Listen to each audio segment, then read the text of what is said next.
நம்ம லாஸ்ட் கிளாஸில் பாட்னி லெசனோட ரெஸ்பான்ஸ் டு த ஸ்டிம்லை வரைக்கும் பார்த்தோம் இல்லைங்களா. லிவிங் வேர்ல்டு அப்படின்ற லெசன்ஸில் லிவிங் வேர்ல்டு லெசனில் இன்ட்ரொடக்ஷன் பார்த்தோம். Attributes of living ஆர்கானிசம்ஸோட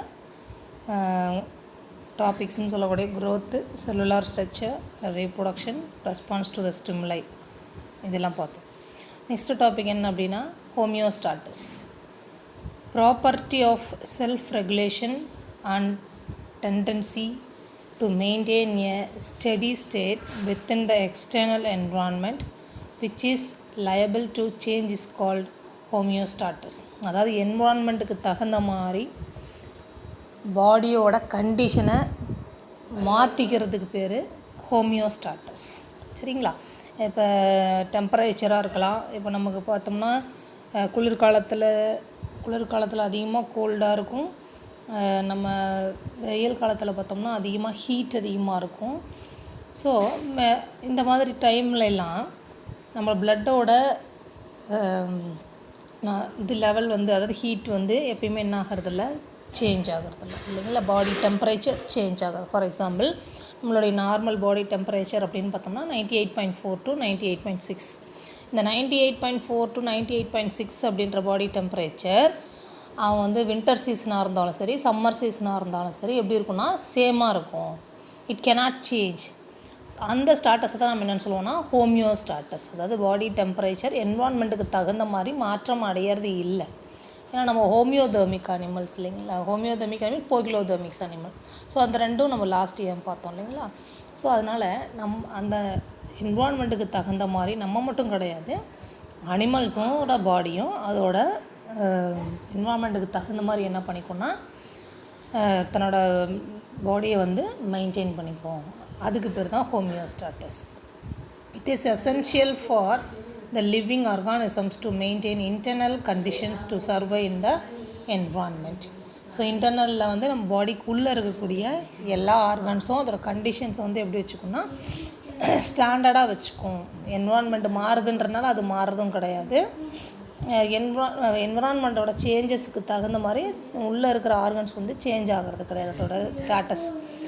so keep the status constantly, that is called homeostasis. Next one metabolism. The sum of all the chemical reactions taking place in cell of living organism is called metabolism. மெட்டபாலிசம்னா உள்ளே நடக்கக்கூடிய chemical reactions, நம்ம பாடிக்குள்ளே நடக்கக்கூடிய chemical ரியாக்ஷன்ஸ்க்கு பேர் metabolism. It is the broadly divided into anabolism and catabolism. மெட்டபாலிசமாக ரெண்டாக பிரிக்கிறோம், அனாபாலிசம் and கெட்டாபாலிசம். So இப்போ அனாபாலிசம்னா என்ன, கெட்டாபாலிசம்னா என்ன? ஸோ அனாபாலிசம் அப்படின்னா building up process, break down process. Building up process அப்படின்னு என்ன அர்த்தம்னா, இப்போ ஃபார் எக்ஸாம்பிள் நம்ம சாப்பிட்ற சாப்பாட்டிலருந்து எனர்ஜி ரிலீஸ் ஆகுது, அது பில்டிங் அப் ப்ராசஸ். ரிலீஸ் ஆன எனர்ஜி என்ன பண்ணோம், ஸ்டோர் பண்ணி வைக்கும் இல்லைங்களா. நம்ம அன்னன்னைக்கு தேவையான எனர்ஜி எடுத்துகிட்டு ரிமைனிங் இருக்கிற எனர்ஜியை நம்ம மசில்ஸ்லேயோ இல்லை நம்ம லிவர்லேயோ போய் ஸ்டோர் பண்ணி வைக்கிறது ஸ்டோர் பண்ணி வச்சுருது எக்ஸ்ட்ரா எனர்ஜியை. ஸோ என்றைக்கு நமக்கு அந்த எக்ஸ்ட்ரா எனர்ஜியை நம்ம யூட்டிலைஸ் பண்ணக்கூடிய கண்டிஷன்ஸ் வருதோ அன்னைக்கு அதை பிரேக் டவுன் பண்ணி கொடுக்குற ப்ராசஸ்க்கு என்ன பேருனா கெட்டாபாலிசம். சரிங்களா. குளுக்கோஸ் கிளைக்கோஜனாக மாறி நம்ம பாடியில் இருக்கக்கூடிய மசில்ஸ்லேயும் இல்லை லிவர்லேயும் ஸ்டோர் பண்ணி வைக்கப்படுது. அந்த கிளைக்கோஜனை அகெயின் குளுக்கோஸாக கன்வெர்ட் பண்ணுறது குளுக்கோகான் அப்படிங்கக்கூடிய ஹார்மோன் இல்லையா. அப்போ அந்த பிரேக் டவுன் ப்ராசஸுக்கு பேர் கெட்டாபாலிசம், பில்டிங் ப்ராசஸுக்கு பேர் anabolism. Smaller molecules combine together to form large மாலிகுல்ஸாக இருந்தால் அனாபாலிசம். அதான் இப்போ பில்டிங் ப்ராசஸ்னு என்ன அர்த்தம், ஒன்னோடொன்று இணைச்சி பெருசாக உருவாக்குறது தான் பில்டிங் ப்ராசஸ். அப்போ சின்ன சின்ன மாலிகுல்ஸ் எல்லாம் சேர்ந்து ஒரு பெரிய மாலிகுல்ஸை ஃபார்ம் பண்ணுறது அனாபாலிசம்னு சொல்கிறோம். At the same time large மாலிகுல்ஸை சின்ன மாலிகுல்ஸை உடைக்கிற ப்ராசஸுக்கு பேர் catabolism. Chemical energy is formed and stored. Chemical energy என்னாகும், ஃபார்ம் ஆகி ஸ்டோர் பண்ணணும் இதில் அனாபாலிசத்தில். Stored chemical energy released and use. அதான் நான் உங்களுக்கு ஃபஸ்ட்டு நான் ஒரு எக்ஸாம்பிள் சொன்னேன் இல்லைங்களா. நம்ம சாப்பிட்ற சாப்பாட்டில் கார்போஹைட்ரேட் இன்சுலின் அப்படின்ற ஹார்மோன்ஸ்னால குளுக்கோஸாக மாற்றி ஸ்டோர் பண்ணி வைக்குது, அது அனாபாலிசம். ஸ்டோர் பண்ணதை மறுபடியும் ரிலீஸ் பண்ணி எனர்ஜியை ரிலீஸ் பண்ணுறது கெட்டாபாலிசம். So the synthesis of proteins from the amino acids, breaking down of glucose to carbon dioxide and water. இவங்க ஒரு எக்ஸாம்பிள் ஒன்று கொடுத்துருக்காங்க, அதையும் பார்த்துக்கோங்க. சரிங்களா? ஸோ இதுதான் மெட்டபாலிசத்தோட 2 type, anabolism and catabolism. Next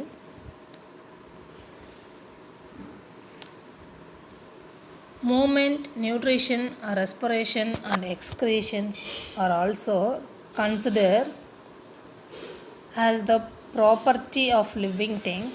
The level of organization in living organisms begins with atoms and ends in biosphere. So each level cannot exist in isolation. Instead, they form level of integrations as given figure. First one இப்போ நம்ம என்ன சொல்கிறோம், moment அப்படின்றதும் ஒரு activity, respiration அப்படின்றதும் activity, reproduction அப்படின்றது activity. இது எல்லாமே லிவிங் ஆர்கானிசம்ஸில் இருக்கக்கூடிய ஆக்டிவிட்டி அப்படின்னு சொல்கிறேன். சரிங்களா? அப்போ உனக்கு இங்கே கொடுத்துருக்கான் பாரு, the level of organisation and integration of living organisms. இப்போ ஆட்டம்ஸ் எல்லாம் சேர்ந்து ஒரு மாலிகுல்ஸாக ஃபார்ம் ஆகுது, பயோ மாலிகுல்ஸ் சேர்ந்து ஒரு ஆர்கனல்ஸை ஃபார்ம் பண்ணுது.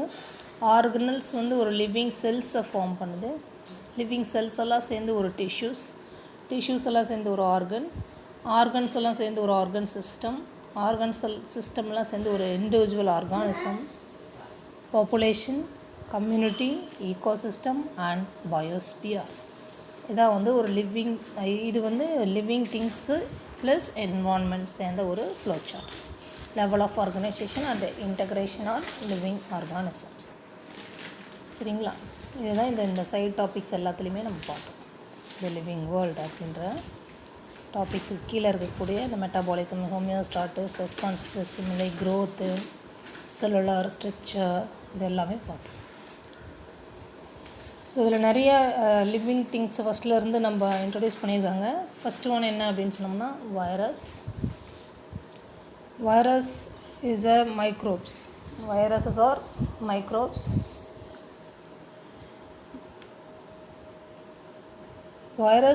Viruses, did you go through the headlines of newspaper in recent times?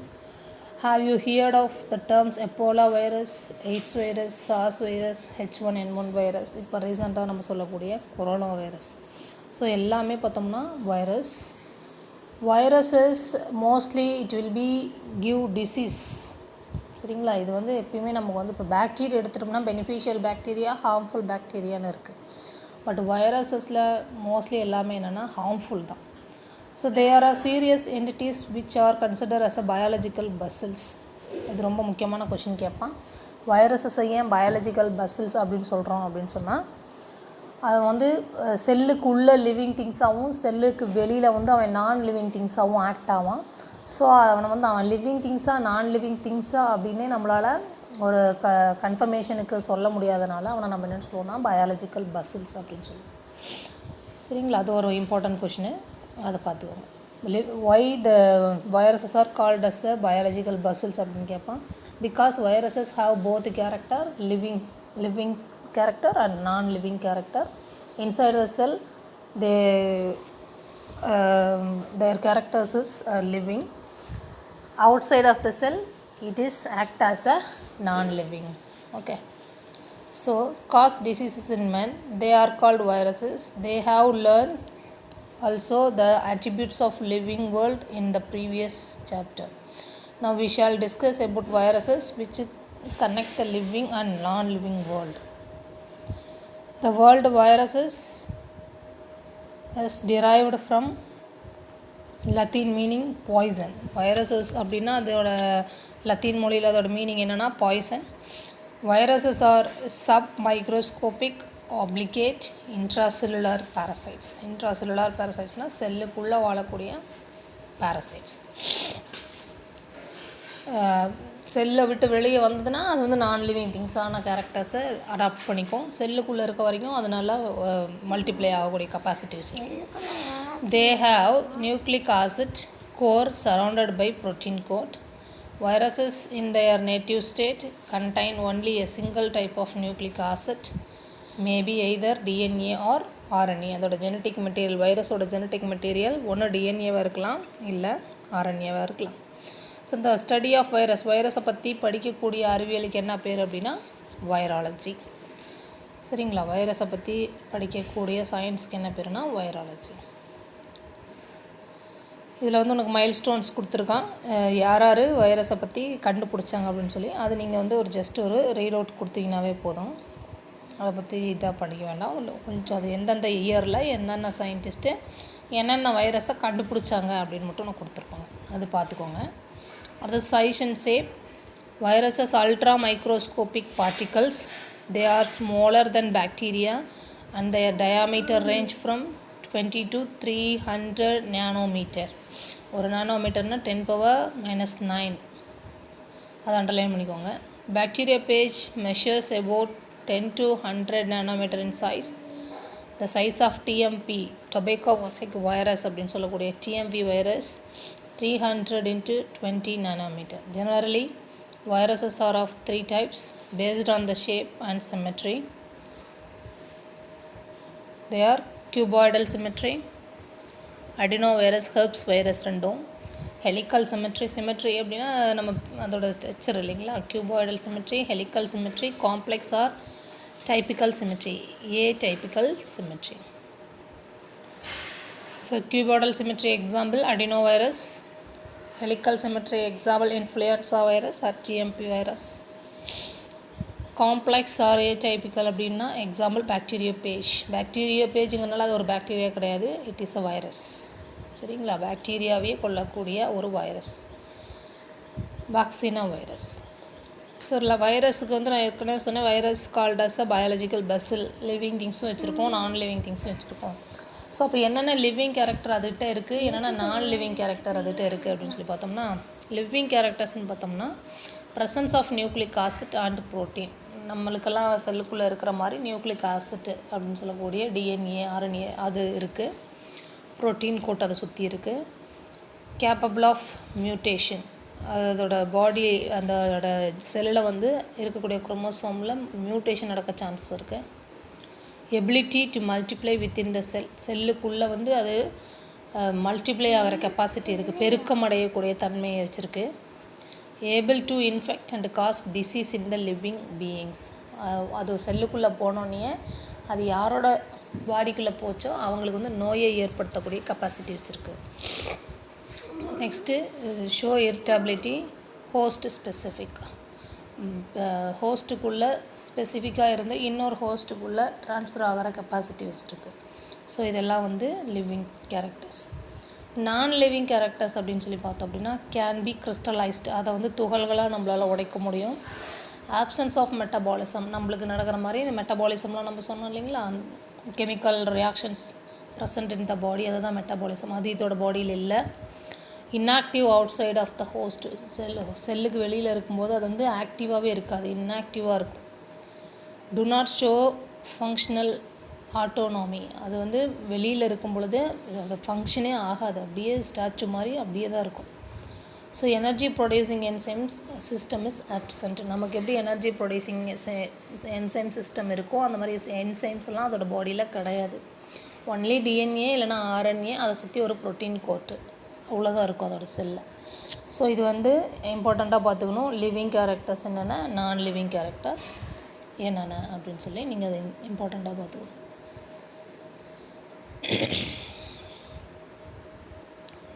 Classification of viruses. Among the various classification proposal for viruses, the classification given by David Baltimore in the year 1971 given below. The classification based on mechanism of RNA production, the nature of the genome, single strand அப்படின்னா SS, single strand or double stranded RNA DS. SSனா single strand, double strand DS. RNA or DNA or use of reverse transcription, RT na reverse transcription. RNA may be plus or minus antisense.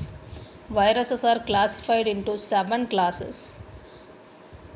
உனக்கு இந்த இதில் கொடுத்துருக்காங்க பாருங்கள், இந்த டேப்லேஷனில். 7 கிளாஸஸில் உனக்கு கொடுத்துருக்காங்க. Class 1 viruses with double stranded DNA, example adenovirus. Class 2 viruses with plus sense single stranded DNA, paravirus. Class 3 viruses with double strand RNA, reovirus.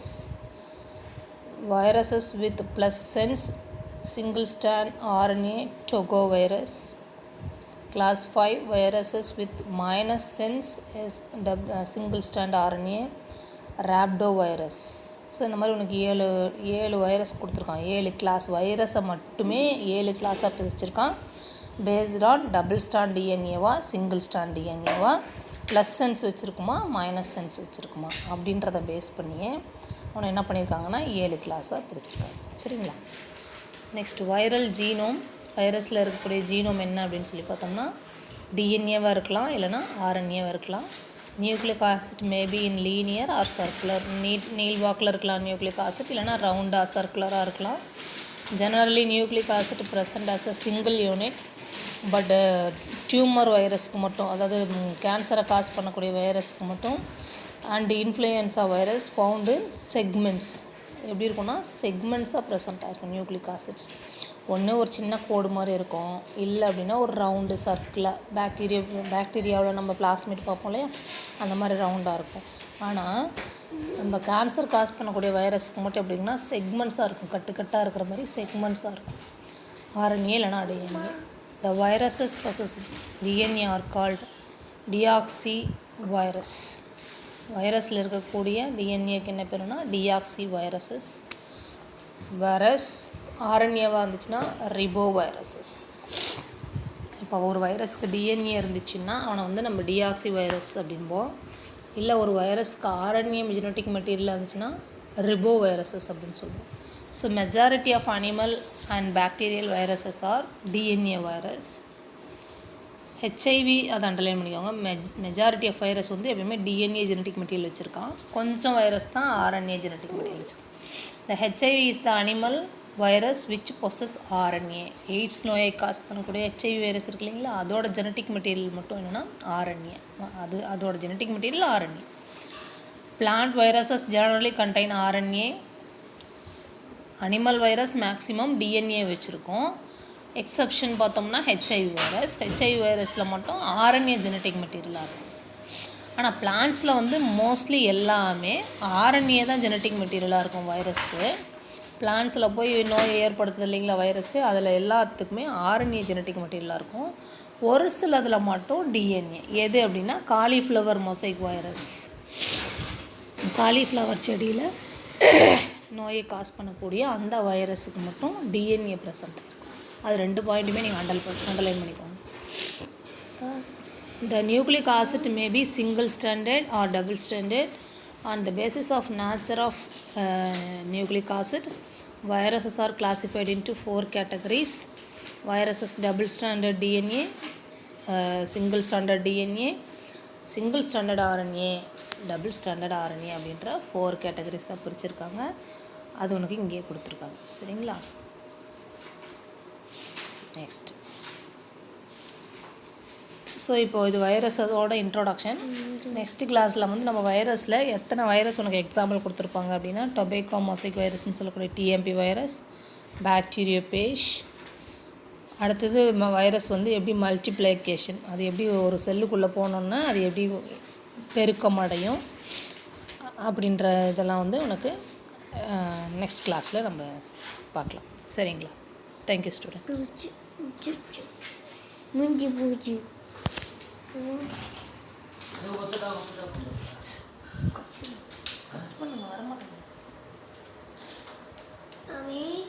குஞ்சு பச்சை காய்ச்சி